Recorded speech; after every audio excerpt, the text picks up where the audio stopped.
This is my audience. Joel, Bob, Fowler, and Tommy. There you go. Cool. Thanks, guys. So it was a Sunday, and Detroit Lions were going to play at 1. My girlfriend wants me to go to a craft show of all places, and I'm not a big fan of craft shows. So I go to the craft show, and believe it or not, I was the only one to get something.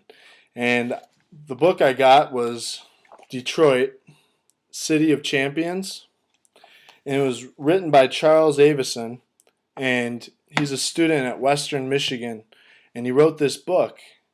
And after reading this book, I went on Google and I did a Google search, and I searched City of Champions. And when I searched it, you find cities like Pittsburgh, Chicago, Boston, but there's no result of Detroit.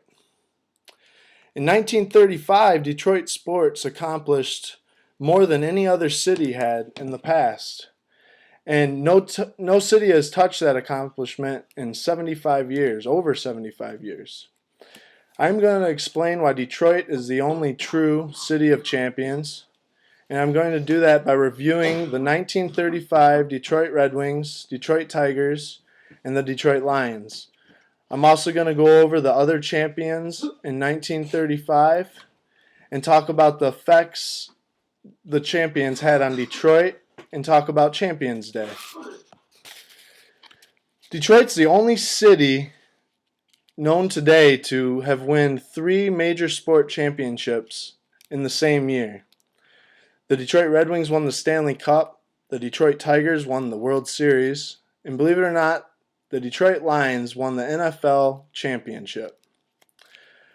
The Red Wings were in a series with the Toronto Maple Leafs. The first 2 games, they whooped up on them with high scores, and they won in Game 4 out of 5 versus the Toronto Maple Leafs, and that was in 1935.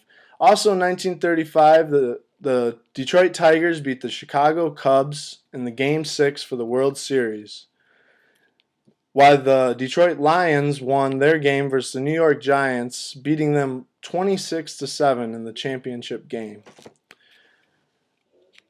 All 3 sports teams won their first championships. It was the first Wings Stanley Cup, the first of 4 Tigers World Series, and the one and only Detroit Lions championship. Now that you're aware of the Wings, the Tigers, and the Lions, they weren't the only champions in Detroit that year. The next list I'm going to talk to you about are athletes from 1935 as well, who are also from Detroit. And this list is going to astound you. 1935, Joe Louis, the heavyweight boxer, won the heavyweight championship of the world, beating Max Baer in the 4th round at Yankee Stadium in front of 85,000 fans. In his career, he had 69 wins, 55 by knockout, 13 by decisions, 1 disqualification, and he only lost 3 times, 2 by knockout and 1 by decision. Also in 1935, Detroit had the world record speedboat. Miss America X was the boat's name, and it was driven by Gar Wood and his son Gar Wood Jr. Walter Hagen, all-time legend of golf. He was captain of the 1935 U.S. Ryder Cup team, where they won. The Dixie Oils won the George H. Sisler Trophy in September 1935, which was the softball championship. Detroit also had Eddie, the Midnight Express, 2-time gold medalist, and was the world professional sprinting champion in 1935. Clark Haskell, national AAU champion, 58-pound weight champion in 1935. He won the weightlifting championship for his division. We had Stanley Kratokolowski. He was the national middleweight lifting champion in 1935. Dick Digner, world's greatest diver in 1935. Esther Pulitzer and Constance Donovan were the National Public Courts doubles champion in tennis. For the 10th other athlete, we had Bill Bonthram. He was the 1500 world's track record holder in 1935. Jake Ankrum, national three-cushion billiards champion. Walter Kramer, he was rated number one badminton player in the United States in 1935. Jimmy Kahula and his team were a part of the Detroit Athletics Club swimming team, and they captured the AAU National Championship in 1935. Herbert Medelson and his boat, the Notre Dame, won the President's Cup in 1935, which was a race on the Potomac River for the championship. Harry B. Joy was the national 20-gauge skeet shooting champion in 1935 as well. And finally, Newell Banks. Detroit even had the world's match checker champion. Now that you are aware of how superior Detroit athletes were in 1935, I'm going to explain the impact they had on the city of Detroit and Michigan in general. I'm going to talk about the also forgotten holiday, Champions Day. Impact on Detroit. In 1935, the United States was in a Great Depression. Cash was scarce, and the country was down in the slumps with low morale, jobs, and difficulty putting food on the table. But Detroit's champions brought Detroiters, Michiganders, and their fans something to keep their heads held high about, even during the hard times. The 1935 champions of Detroit really had the public high on life and is another example of how a sports team can impact so much more than just the aspect of the sport. They can touch a whole state. The champions had so much impact that the city of Detroit and the Detroit Times newspaper decided to hold a dinner called The Greatest Gathering of Champions Under a Single Roof. It was held at the Detroit Mosaic Temple on April 18th, 1936. The Red Wings, Tigers, Lions, Joe Louis, and the rest of the 1934 champions all attended.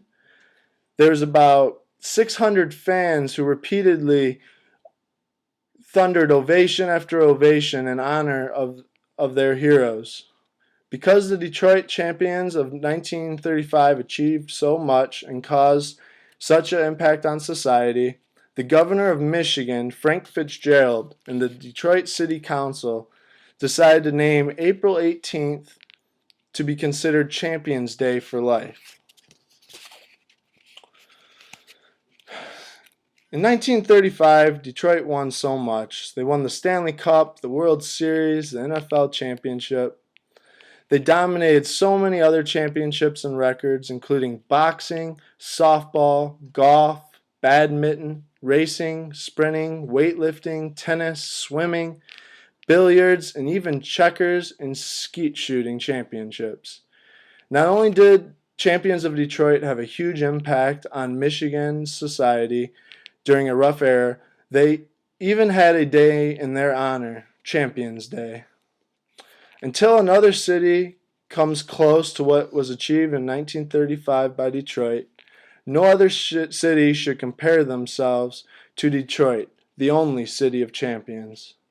To this day, Detroit is the only city in the country to win three major sports national championships in the same season.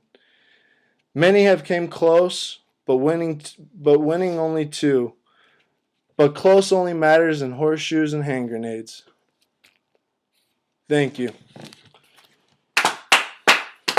Yeah, good. Also here on the back of the book is the picture of the three major sports teams along with Joe Louis. All my research, my primary source was through this book, Detroit, the City of Champions. I also got some facts from a few different websites, including redwings.nhl.com, Times newspaper, museumstuff.com, cransdetroit.com, and DetroitCityOfChamps.com. Thanks again. Gilly did a very good job on his speech. I thought it was an interesting topic. I'm from the Detroit area, so it was pretty cool to hear Detroit's accomplishments in the past. Okay. I really enjoyed Adam's speech. I also a Detroit fan. I'm from the west side of the state, so I learned a lot about Detroit today. And I thought it was a really good speech. Seemed like it had a lot of structure to it, and he didn't say at all, which a lot of people say in their speeches. So it sounded really good. A lot of eye contact, and I learned a lot from the speech. Hello, my name is Tommy. I think that Adam Gilligan did a really good speech. I'm not from Detroit, but I learned a lot about Detroit champions. I play a lot of sport, and I think it was really interesting. Thank you.